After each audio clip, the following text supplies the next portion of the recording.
ಸದ್ಯಕ್ಕೆ ಕದನ ವಿರಾಮವಾಗಿದೆ. ಡಿಸೆಂಬರ್ 8ರಿಂದ 19ನೇ ತಾರೀಕಿನವರೆಗೂ ಅಧಿವೇಶನ ಮುಗಿಯುವವರೆಗೂ ನಾವು ಯಾವುದೇ ರೀತಿಯಾದಂಥ ಇದ್ರ ಬಗ್ಗೆ ಪ್ರಸ್ತಾಪ ಮಾಡಲ್ಲ.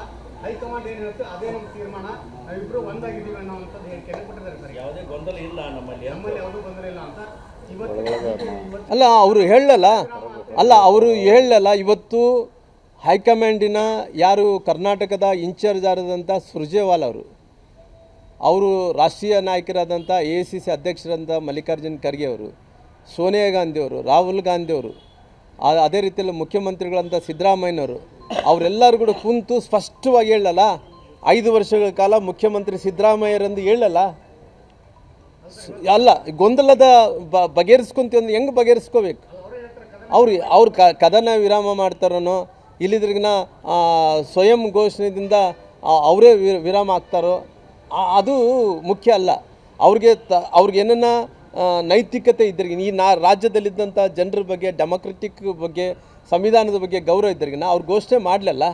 5 ವರ್ಷಗಳ ಕಾಲ ಸಿದ್ದರಾಮಯ್ಯರೇ ಮುಖ್ಯಮಂತ್ರಿಗಳನ್ನು ಘೋಷಣೆ ಮಾಡಲಿ. ಇಲ್ಲ ಅಂದರೆ ಮುಖ್ಯಮಂತ್ರಿಗಳು ಸಿದ್ದರಾಮಯ್ಯನ ತೆಗಿತಿದ್ವಿ ಅಂದೇಳಿ ಘೋಷಣೆ ಮಾಡಲಿ.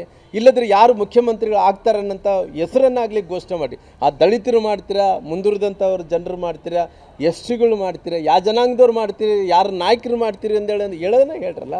ಯಾಕೆ ನೀವೇ ಗೊಂದಲಗೂಡು ಮಾಡ್ಕೊಂಡಿರಿ? ನೀವೇ ಏನು ಹೇಳ್ತೀರಿ? ಕದನ ವಿರಾಮ ಆಗ್ತಾಯಿದೆ, ಮುಂದಕ್ಕೆ ನಾವು ಯಾವುದೇ ಇಲ್ಲ, ಅಧಿವೇಶನ ಆಗೋ ತನಕ ನೀವೇ ಮಾಡ್ಕೊತ ಇದ್ರಿ. ಯಾರಂದೇಳಿ ನೀವು ಹೇಳ್ರಲ್ಲ. ಯಾರು ಏನು ಅಂತದ್ದು ಹೇಳಿದರೆ ಆ ಕದನ ವಿರಾಮ ಆಗೇ ಆಗುತ್ತೆ. ಹೇಳಾರದಂತೆ ಸುಮ್ಮನೆ ಬಾಯಲ್ಲಿ ಹೇಳೋದ್ರಿಂದ ಏನು ಉಪಯೋಗ ಆಗುತ್ತೆ?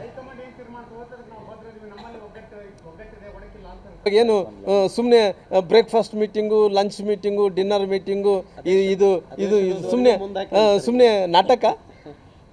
ಸುಮ್ಮನೆ ನಾಟಕ ಅಂದ್ರೆ ಹೇಳ್ಬೇಕಲ್ಲ, ನಾಟಕ ಆಡ್ತಾ ಇದೀವಿ ನಾವು. ಮತ್ತೆ ನಮ್ಮ ನಾಟಕ ಆದ ನಂತರ ಮತ್ತೆ ಮಂತ್ರಿಗಳು ಎಲ್ಲರೂ ಸೇರಿಕೊಂಡು ಮತ್ತೆ ನಾಟಕ ಮಾಡ್ಕೊಂತ ಮತ್ತೆ ಅಧಿವೇಶನ ಮುಗಿದ ಮತ್ತೆ ಪ್ರಾರಂಭ ಮಾಡ್ತೀವಿ.